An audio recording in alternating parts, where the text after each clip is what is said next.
right, well, we might as well get started. So thank you everyone for joining the SRM Cyber Insights webinar, our third of our financial year. And for those who've joined the previous ones, thank you for joining this one too. The theme of today's discussion is going to be business email compromises, or BECs. I'm going to be taking some time to dive into what those are, some trends in the BEC world, and hopefully give some guidance and tips on how to prevent and respond to them. Before we get into the webinar, a quick bit of housekeeping. So after the webinar finishes today, if not today, then hopefully tomorrow, everyone should be receiving a follow-up email with a link to this recording if they'd like to rewatch it. And in that email, there'll be lots of other options as well to subscribe to SRM content in case you're not subscribed to SRM content and you would like to get more of our regular insights publications. So watch out for that email, please. Also regarding questions, quite a small group, or a manageable group, I should say, for today's webinar.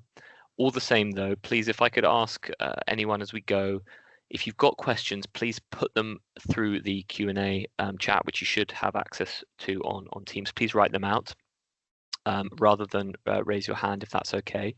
And I will be moderating that Q&A feed as we go. And if it works with the flow where the presenters are at, I'll interrupt and ask Tom and John, who I'll introduce in a moment, to answer and address the questions. If not, rest assured there'll be plenty of space at the end of the discussion to go through those questions. I'm hoping that our presentation will come in at around the 30 to 35 minute mark, so plenty of space within the booking that we've got to do lots of questions at the end. So next slide, please, Tom. So speakers today are John and Tom. So John Sealand is an associate on our IR team. Tom Crook, a senior associate on our IR team, and both John and Tom have lots of experience responding to business email compromise incidents on behalf of our clients, and they have a lot of experience in particular responding on BEC cases for our legal and insurance clients. And I can see on the attendees that lots of you are joining the webinar today, which is great. So hopefully we'll get some interesting questions from the insurers on the line today. A little bit about me, I'm Ted Cowell. I head the UK cyber team for SRM and get involved with a lot of our biggest investigations and our clients as well. So for those of you who know me, thank you for joining. Next slide, please, Tom. So what are we going to do on the webinar today? Briefly, we're going to introduce what we mean by BEC, what that is for those of you who don't know. And I think, you know, it's a really interesting topic for us to pause on, because it's probably, you know, if we think about the incidents that we respond to here at SRM, the two biggest groupings would probably be business email compromises on the one hand and ransomware incidents on the other. Whilst ransomware is, I still think, you know, something that, you know, most people probably are vaguely familiar with, but thankfully not everyone has experienced it directly. I think business email compromise definitely is something that's a lot more relatable for Joe Blogs walking along the street, and, you know, that old test of thinking forward to Christmas lunch and having to explain to your aunts and uncles what it is you do for a living. If you talk about email fraud, that is something that, you know, will resonate around the table. Everyone can understand that. Everyone's kind of got some experience with that, either in their professional or personal capacity. So it's unsurprisingly a big part of what we do here at SRM, and it's hopefully going to be an interesting discussion, because it's something that that everyone's got an opinion on, and perhaps had their life annoyed in some way by being touched by. So looking forward to the discussion. So we're going to break down the description of what we mean by BEC, and then John and Tom are going to talk a little bit about what we're seeing as a firm that investigates so many of these every year. Some trends in terms of how these attacks are increasing in sophistication and what we're seeing more of. We're going to get a little bit technical for a while with a case study of a particularly damaging business email compromise that the team was investigating, and then we'll turn it over to kind of tips and advice, and what you, if you're advising clients, what you can advise your clients to do to better protect themselves and better investigate business email compromises. So I'll be popping up towards the end of the discussion with a little bit more about briefly SRM's new services in this space, and then to chair the Q&A. But I'll now hand over to Tom to get us kicked off. Thanks, Tom. Thanks, Ted, and thank you so much, everyone, for joining. Really looking forward to talking with you guys over the next half hour or so.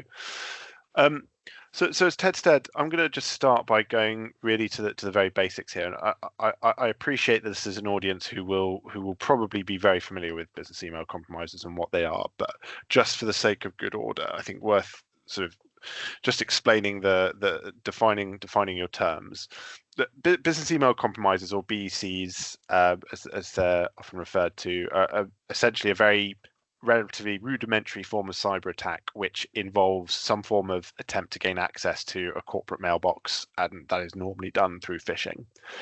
So there's a very simple kind of attack chain that's set out there below. There's a bit of variation in these steps that you can sort of go into, but at a fundamental level, all BECs will involve some form of target selection at the start. By their very nature, they tend to be very broad-based attacks. So criminals who are doing BECs will tend to cast their net very, very widely. So in terms of finding targets, that's just whatever corporate email addresses they might be able to find. There's all sorts of sources that they can get that data from. They don't need to go to the dark web. Corporate email mailing lists are very easily procurable just on the open market, or indeed through previous phishing campaigns where they have kind of gone through the contact lists of previous victims. They will have built up a long list of people to conduct the next step, which is to deliver some form of phishing email. Again, we'll go into a bit more detail later on about actually what is in that email, but at a fundamental level, it's a pretty kind of simple delivery mechanism for some form of malicious link, which when it's clicked will open up a new page on the victim's browser, move them to the next phase of the attack, which is getting credentials. Typically, the link will be some sort of spoof login page, most of the time Microsoft, because that is the Microsoft 365 or Outlook is easily the most common corporate mailbox out there, and the one we typically most respond to. Once credentials are entered, they get captured by the threat actor or the attacker, who then will be able to use those credentials to access the victim's mailbox. And once they're inside, they're able to conduct their objectives. It's a very simple sort of start to finish chain. Most of us will be very familiar with it, but this is something that happens at great scale all around the world, sort of every day, and has been that way for some years. So just to pick up on a few of the points that Ted actually mentioned at the start, I think that one of the kind of more eye-catching things about BECs is maybe some of the stats on the kind of right of this slide. Although ransomware is in many ways a kind of more destructive form of cyber attack, and it's certainly the more headline-grabbing one. Actually, in terms of sort of value, business email compromises are sort of consistently up there in terms of what's causing the most loss as a result of cyber attacks. So last year, according to the FBI, the victims of BECs lost around $2.9 billion US. That's just in the US. Whereas over the same period, estimated ransomware payments were about $1.1 billion. And obviously, ransomware incurs a lot more losses other than the actual payment, and as I say, sort of overall is more destructive. But I think it's worth us considering that although they're maybe not sophisticated and certainly don't get as much attention, BECs are actually a really fundamental part of the cyber threat landscape. And as Ted mentioned, nearly everyone knows what they are, and probably most people have come into contact with them either as an attempt or unfortunately as a victim. So they're very common. There's typically quite low barriers of entry to actually attempt a business email compromise. You don't need a lot of sophisticated hardware or software.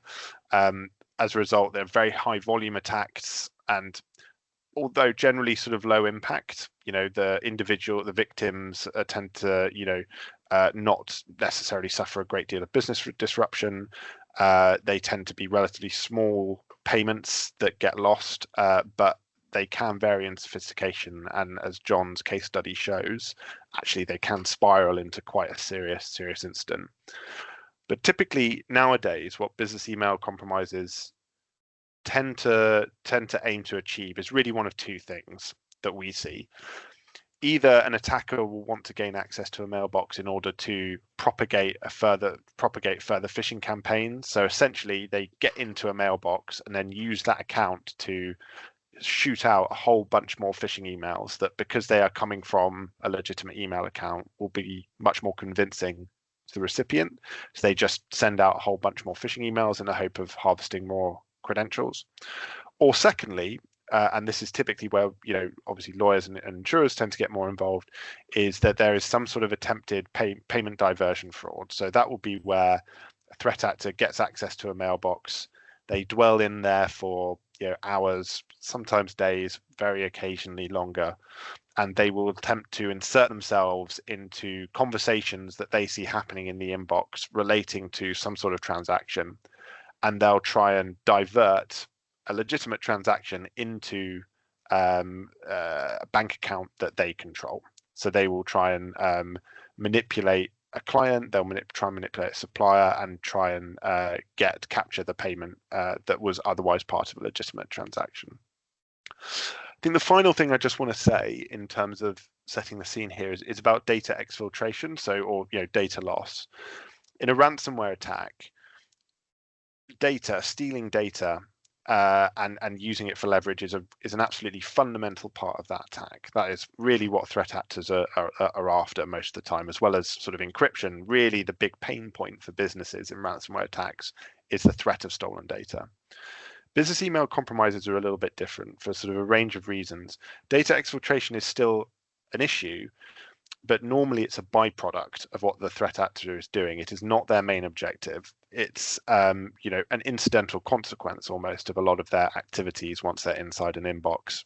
John will talk a little bit more about that, but I think it's worth saying that often, unfortunately, a lot of the disruption that emerges from business email compromises is not really even the thing that the threat actor intended. A lot of it is trying to clean up this inadvertent data exfiltration or potential data exfiltration that happens after someone gains unauthorized access to an inbox.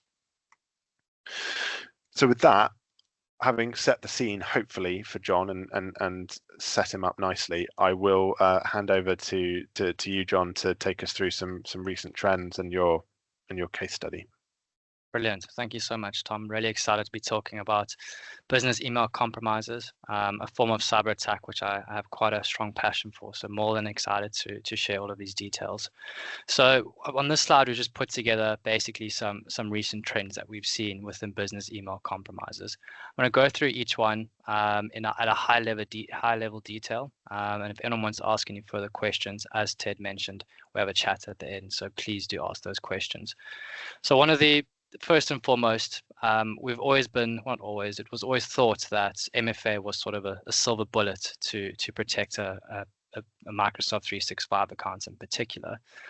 What we've seen in the last 2 or 3 years is that most initial access now bypasses multi-factor authentication. In the past, it was technically quite hard to accomplish this. You had to have quite a good level of knowledge in order to bypass MFA requirement. Nowadays, what we're seeing is that it's relatively cheap to get these tool sets that are now sold on the dark web, and anyone can sort of buy these tool sets and carry out a procedure which used to be quite technical in nature, can relatively be done quite easily. So MFA, although it's important to have, is a lot more easily bypassed nowadays. What we're also seeing, and this might be a bit of a later stage in the attack, is that typically with an MFA, once it's bypassed, a threat actor will gain something called a session cookie. Session cookie is basically a way in which you show your browser or Microsoft 365 that you are the person that you're said to be. So once that is taken by a threat actor, these don't last forever, session cookies. So what threat actors are now commonly doing is adding an MFA method to a Microsoft 365 account, that if that session cookie becomes invalid, they have a mechanism or a means to satisfy that multi-factor authentication method. The next recent trend that I wanted to talk about is basically the use of artificial intelligence. In the past, it was relatively easy to spot a phishing email. Typically, they would have quite bad English.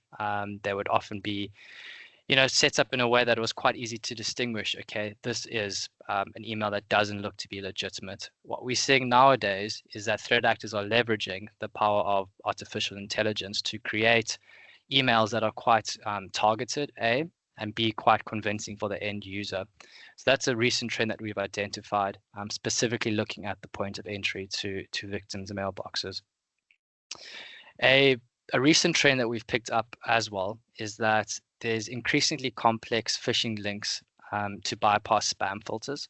So in the past, threat actors used to typically send out a phishing email, and on this phishing email would be a link to a phishing site whereby an individual would add their username and password and complete the multi-factor authentication requirement. These sites were generally hosted on platforms that were quite easy to be picked up as spam or as malicious by things such as Microsoft 365 spam detection. What we're seeing nowadays is that threat actors are adding an additional means whereby they'll send the first link in the phishing email, which will take you to a trusted site. Then once you're taken to a trusted site, it would say, please access this link. Once you get onto that link, you then go onto another site, which then it requires you to add your username and passwords. So that additional website that they've sort of added as a step in the middle is now able to get past the spam filtering that we would be quite successful in the past. Another method that we have seen, which links quite closely to phishing campaigns, is that threat actors are adding QR codes to the phishing emails that they are sending to their victims. I mean, it's a relatively novel technique in itself. Once a person receives this email, sees the QR code, they'll scan it with their phone, and then that will take them then to the phishing link or the site. They'll then enter their username and password and add the MFA if it is enabled or enforced, and then the credentials would be stolen in that means. So I mean, it really just, for an uneducated user that would receive a QR code, I don't think you would consider that a QR code would be used for phishing. But this is just a sort of a novel tactic that we've been seeing used quite recently to trick individuals into providing their username and password. The last recent trend that I wanted to talk about is we are seeing access from Microsoft registered IP addresses. This is more from I suppose, an investigation perspective, is that when we conduct investigations, we typically look for IP addresses that would be unusual access to an account. A very common one would be a VPN, which would you're able to hide your geolocation where you are based. So instead of using VPNs, which would typically quite easy to pick up, because, for instance, you may see a user log in from the UK, and then all of a sudden there's a login from a VPN based in the US, and the user didn't travel there, so that would be indicative of threat actor activity. What we're seeing now is that threat actors are more regularly using Microsoft IP addresses to access accounts. Now, in terms of an investigation, it makes it quite tricky because you need to try and track activity within across the entire state. Now, of course, it's a Microsoft based environment most typically. So when you see Microsoft IP addresses, it becomes quite tricky to see exactly what is back-end sort of system events and what is exactly threat actor activity. So it adds an extra dimension. Of course, we have our methods to ascertain exactly what is threat actor activity, but it's just made it, I suppose, a bit more trickier from a forensics perspective. The last thing I wanted to touch on is applications. In terms of a typical attack chain, what we're seeing now is threat actors typically add an application onto a Microsoft 365 tenant, that being the victim's tenant. With these application, it provides generally a variety of options that the threat actor can use going forward. One would be a potential persistence mechanism. It also offers potentially the opportunity to download a portion of a mailbox. As Tom mentioned, we often deal with fraud related to invoices. Now, if they're looking to get specific email threads, a use of an application would be a great option to have a copy of those emails. Right, I'm going to touch on a $2 million business email compromise that we recently dealt with. I think a really nice, and as Tom mentioned earlier in the beginning, is it's a really nice, shows you the entire process flow. And I think it sort of deals with some misconceptions that business email compromises are a bit of a easier attack to carry out, and the threat actors are less sophisticated. I think this highlights the sophistication levels we are seeing at the moment with these sorts of attacks.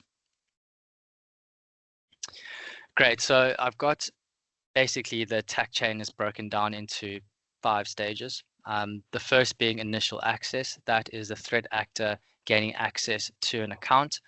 As you can see, as Tom mentioned, in terms of most of the responses that we deal with, phishing email came through to the victim. Now, this phishing email came from a trusted sender. That means that their Microsoft 365 tenant was compromised by the threat actor. Threat actor then sent out phishing emails from that trusted compromised account. Our victim clicked on that link, and as I mentioned, they were first sent to a site that was hosted on a trusted platform. Now, once they were taken to that site, they were then told to access this document. Please click on this link. So they clicked on the link again. Once they were set onto that next page, they entered their credentials, which their username and password. Once they entered their username and password, they were required to complete the MFA requirement. And as I remember, they had it set up on their phone, so they completed that requirement too. And what happened after that is that they've satisfied all of that, so the threat actor was able to steal the session cookie. So that's how the threat actor got initial access into the account. What we saw quite early on, which is indicative of a relatively advanced threat actor, was that they added their own persistence mechanism. One of the first steps that they took was registering their own MFA method, and that I believe was also via an application. So now they have a really good, I suppose, grip on the Microsoft 365 environment, regardless if that session cookie becomes expired. What we saw, and as you can see at the bottom there, this took over a period of 6 months, so incredibly long period, incredibly persistent threat actor who stuck around for an incredibly long time. The threat actor, and we were able to pick up in the logs that were available, the threat actor was sort of going through various emails, getting understanding of the environment. And what we saw was that the threat actor identified emails relating to a payment. So as Tom mentioned, we typically see either invoice fraud redirection or phishing emails being sent out. In this instance, they were relatively happy to satisfy the fact that they're going to try and do a fraud or invoice redirection. Threat actor logged in from Microsoft IP addresses. Again, that was just to try and make the investigation a bit trickier for us to identify exactly what was threat actor activity. And then what we saw then was the threat actor created email rules. Threat actors typically create email rules to remain hidden in an environment. Let's say, for instance, the victim got some emails from an individual they were interacting with and noticed that they didn't actually send these emails. They would immediately raise alarm bells, and they would be aware that there was a compromise on their account. So I think in this instance, the threat actor created an email rule which would have diverted emails through to, I think, was the RSS feeds. That's a typical threat actor favorite because a lot of people know that folder exists, but are unaware that that a lot of emails can be redirected to there by threat actors. So once that rule was created to mark emails in red and move them to the RSS feeds folder, we also saw that there was logins from geographically different IP addresses. Now, of course, a threat actor could have changed their IP address from a VPN, which would, there's hundreds of IPs that they could choose from in particular. What we saw in this instance was there was logins from geographically different IP addresses in the same country, and these occurred at around the same time. So what this tells us is that this threat act in particular was not necessarily one individual working alone, but rather a group of individuals carrying out the attack. And it almost looked as if they're carrying out different parts of the attack chain as well, which tends to us to believe that it's quite a sophisticated threat actor. Now that the threat actor has created the email rule, we now saw that they add an application onto the tenant. And with this application, they were able to download a portion of the mailbox. The mailbox that they downloaded, or that we were able to ascertain that they downloaded, was emails that were relating to invoice fraud. So they downloaded those emails. They will then carry out the next part of the attack. So they first and foremost registered a domain. A domain is basically just a website or a URL. They then started sending emails from this spoof domain, which looked identical to the email in which the victim was interacting with a payment on. So they sent an email from that domain to the victim, the same victim that was compromised in the first instance, and just carried on the discussion that was occurring with regarding to the payment in question. What the threat actor then did was they then said, hold on, we've had a change in our invoice. Our details our banking details have changed. Please update this on your system for the next payment that's about to take place. Now, of course, it would send off alarm bells for the victim in question. So the victim had a look around, couldn't see anything on the web that was an easy contactable number for this company in question. So what they did is they asked for, please can you send through a cell phone number or anything that we can contact just to as per our operating procedures to make sure that this bank details are legit. So the threat actor said, absolutely, here's a phone number. Then the victim then phoned this number, and the threat actor pretended to be the legitimate person receiving the payment. I think it was the CFO, and said, yes, our bank details have changed. The victim said, okay, that's absolutely fine. That's all we need to do on our side. Then after that, the payment was made. So as you can see there, just wanted to highlight that, relatively complex sort of attack that took place here. You can see a lot of persistence was added, and you can see that sort of the level of what it took from the threat actor to disguise this payment at a later stage. So that sort of brings us to the final slide in terms of these technical parts of this presentation. So it's all good and well to be aware of what's going on currently in this environment, but I think one of the key takeaways I would like everyone from this to do is sort of there's two sort of ways of looking at how to protect your environment. There's no steadfast way of saying that an environment is completely secure, but what we tend to try and do with cybersecurity is to try and make a layered approach to make it as tough as possible for a threat actor to compromise an environment. So what can you do? First and foremost, quick wins. Microsoft have recently released something called Microsoft Security Defaults. Now, what they sort of pitch this as is it's for organizations that potentially don't have a very sophisticated cybersecurity setup, that potentially have a pretty small team, or potentially there's a person who's doing the IT as well as other parts of the business. So they've suggested implementing these Microsoft Security Defaults as a potential quick win. I'm not going to go into too much detail about exactly what that is, but at a very high level, what this does is it requires all users to register for multi-factor authentication that I spoke about a bit earlier.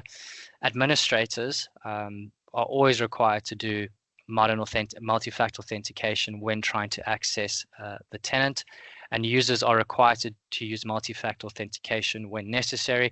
Now, it goes into a bit more detail in terms of exactly when that is necessary, but it's just adding that extra layer of protection.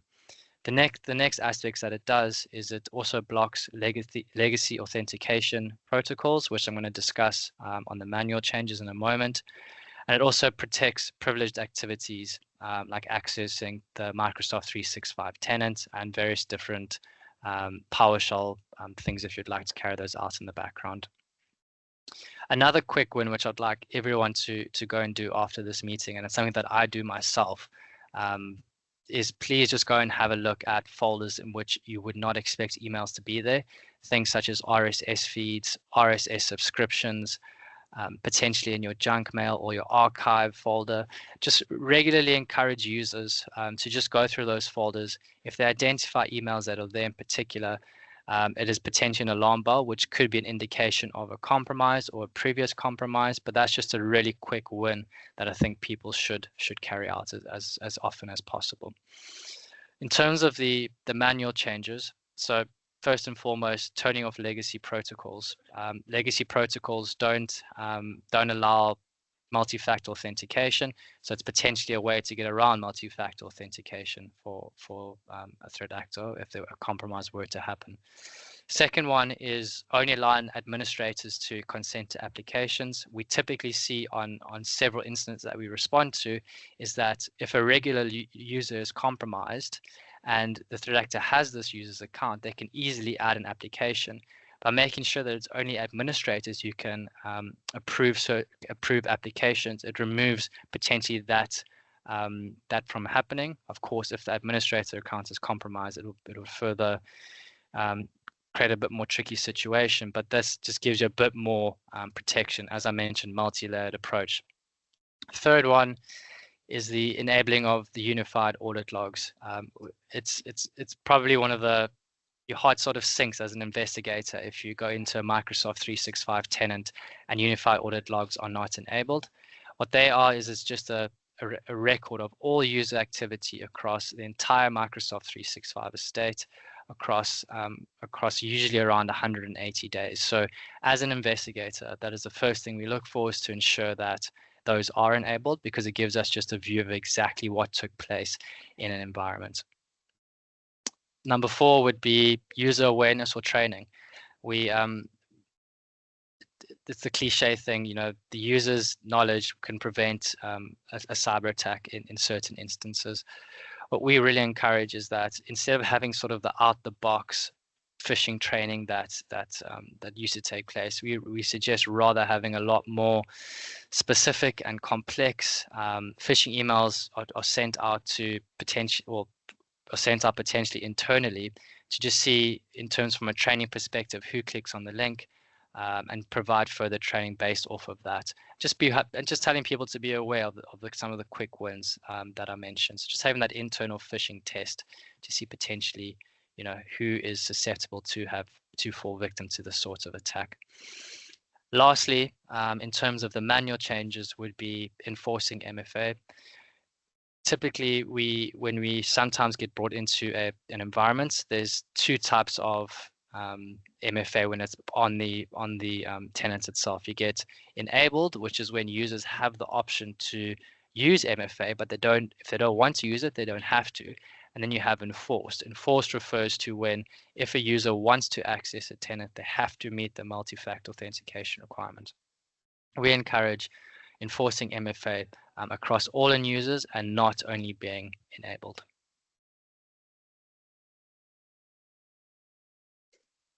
Thanks, John. I think we're ready to hand back over to you, Ted, for a final word before we do Q&A. Great, thank you, John. Thanks, Tom.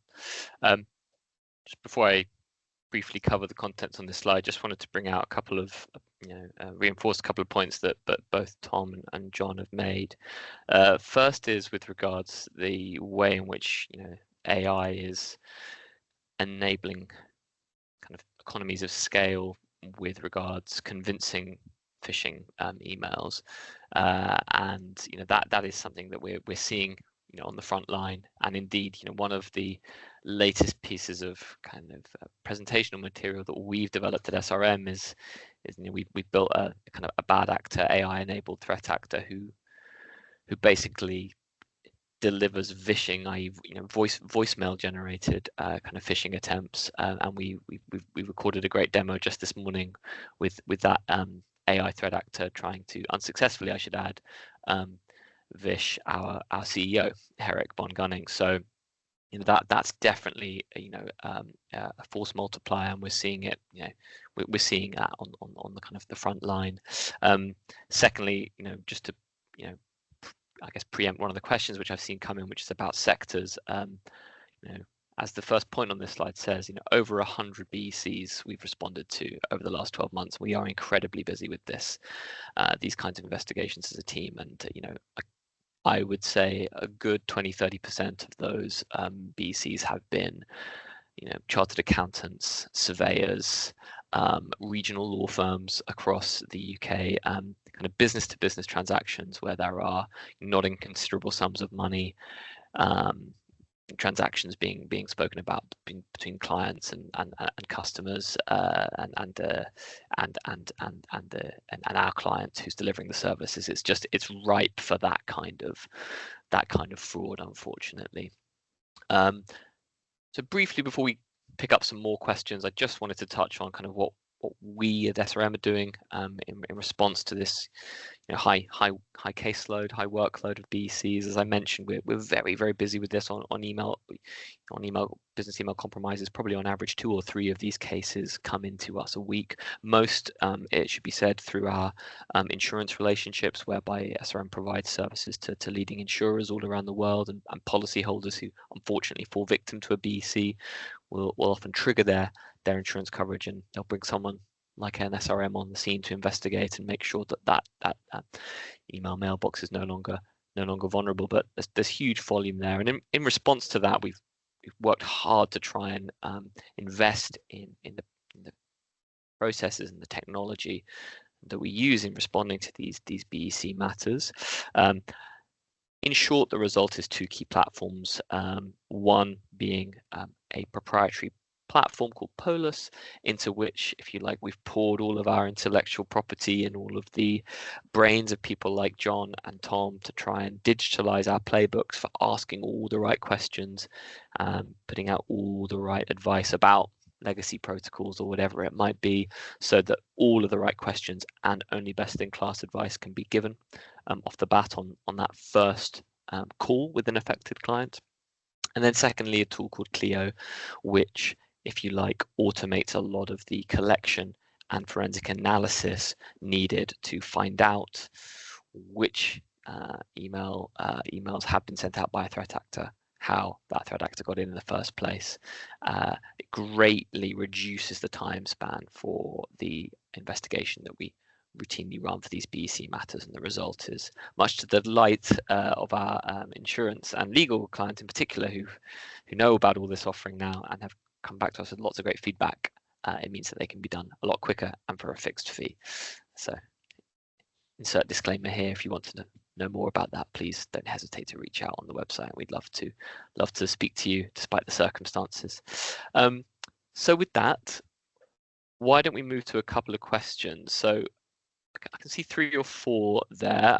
First, let's go back to that kind of sectoral one. I think I commented briefly on the prevalence of kind of surveyors, chartered accountants, regional law firms. I don't know, Tom or John, if there's any more flavour you'd add on that one. It does seem to be a big spike, or a big trend rather, in terms of the sector's question.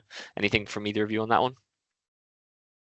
Not for me, Ted. I think that's exactly the trend. It's exactly those people. I think, there's in terms of, I suppose, who gets targeted is relatively indiscriminate, but then who gets really sort of followed up with the fraud tends to be more of the individuals, the sorts of companies you mentioned, the law firms and accountants, just because they're sort of a better fit for what the threat actor is trying to do.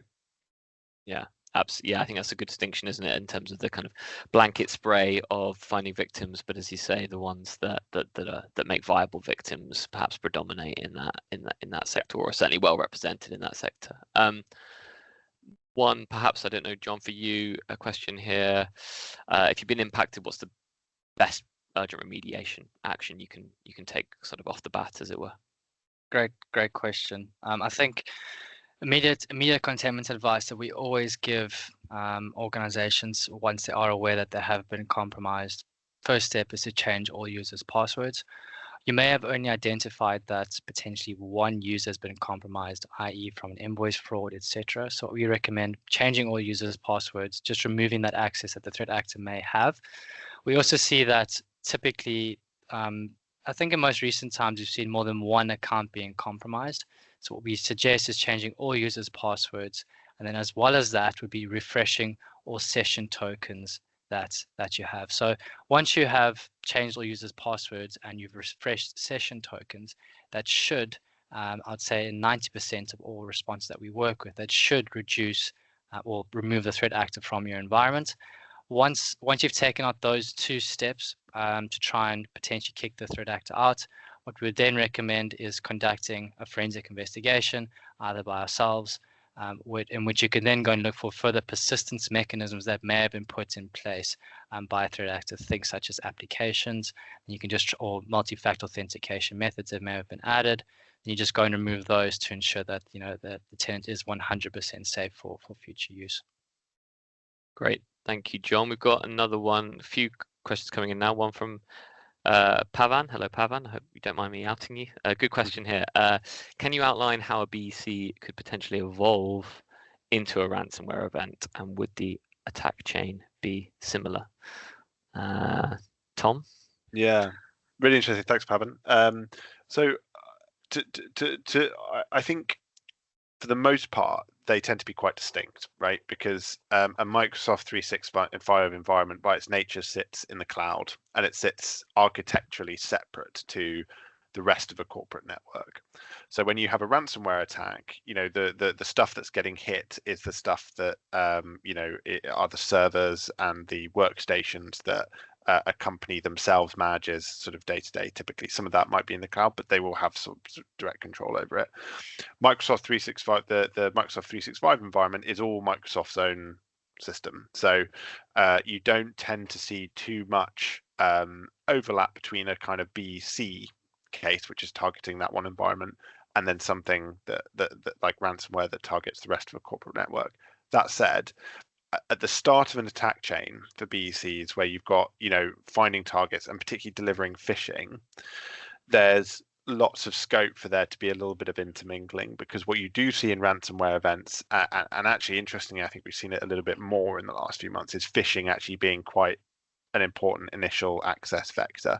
But rather than harvesting Microsoft 365 credentials, the aim will be to deliver some sort of malware that gets you onto the corporate network itself. In all ransomware cases that we respond to, we do also check the Microsoft 365 environment. But we do that more just because that might have been compromised separately by a threat actor that's managed to get credentials from the ransomware, rather than them necessarily being kind of linked systematically. Would you say that's fair, John? Yeah, I think you hit the nail on the head there. I think most generally different type of threat actors that we're dealing with in these instances. I think if, as Tom mentioned, if you were to look from an email environment to a full-blown ransomware attack, I mean, it would typically be in the sense of a phishing email, or not phishing, an email gets sent out that has potentially an executable that gets downloaded onto a user's endpoint, which then could be used to propagate a further ransomware attack. So I think if it was to take place, that's typically how it would go from an email environment onto the network to carry out a ransomware attack. Thanks both. Couple more questions here. So I think someone's picked up on the question about, or the point raised about adding applications to compromised accounts. So how regularly do you see threat actors adding applications to compromised accounts in your investigations? And are there any that appear more frequently? I don't know which one of you wants to go for that one. I'm happy to take that one. In terms of a percent-wise, I would say in the past it used to be quite rare. I would say maybe about, if you spoke to me about 6 months ago, I would say perhaps maybe 20%. But I would say more recently, I think potentially threat actors are seeing the benefits of using an application. I'd say it's got up to around 55 to 60% of business email compromises that we have. We are seeing the prevalence of applications. There are some favorites that we have seen threat actors use. One in particular, I don't necessarily want to call anyone out, but would be something called Perfect Data Software. What that is it's just a tool that you're able to literally just go in and download a mailbox, as simple as that. So it really just streamlines the process from a threat actor's perspective.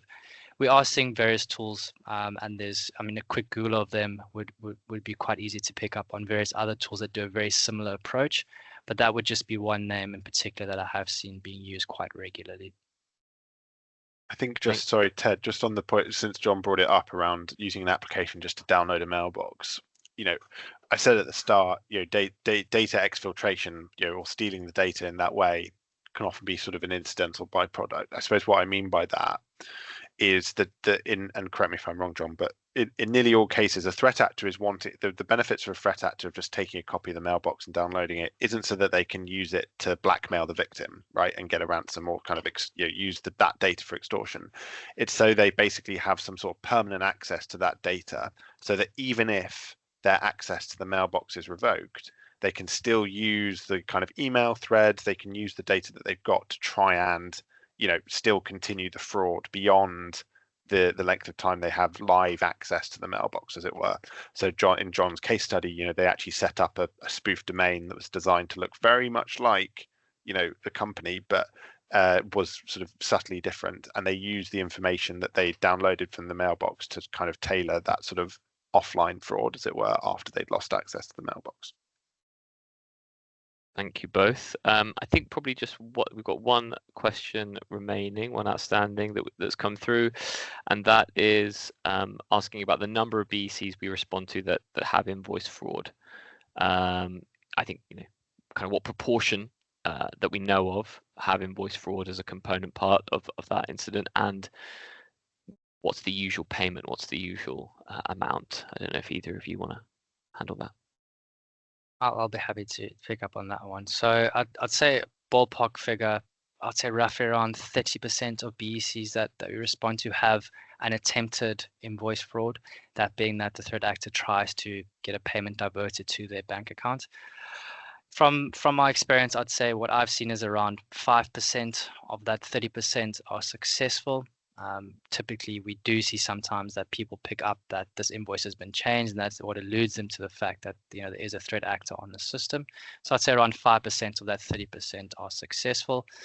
In terms of an amount, that's a really, really good question. I think it really does greatly differ on a per organization basis, and we have seen massive outliers. I mean, we highlighted the $2 million payment. We've seen attempts at around 1.5 million, similar sort of attempts. But I'd say, if I had to put it as an average, I'd say we usually see around 30,000 pound payments that are made as a result of a business email compromise. Brilliant.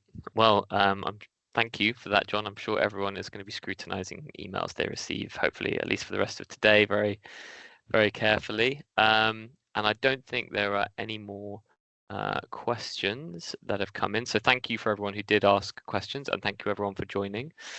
As I mentioned at the front of the call, those who attended will be getting a link to a recording of this if you want to rewatch it, and in that same email, which will be a legitimate email, you can figure out there's lots of options for subscribing to more of our content, more of our insight papers, webinars, podcasts, etc. But with that, I think we will conclude, and hopefully many of you will join us on the next quarterly webinar, or indeed another webinar. There are several, and we do them regularly, so keep watching our website and subscribe for more details. So thank you very much, everyone. Have a good afternoon. Thank you, everyone.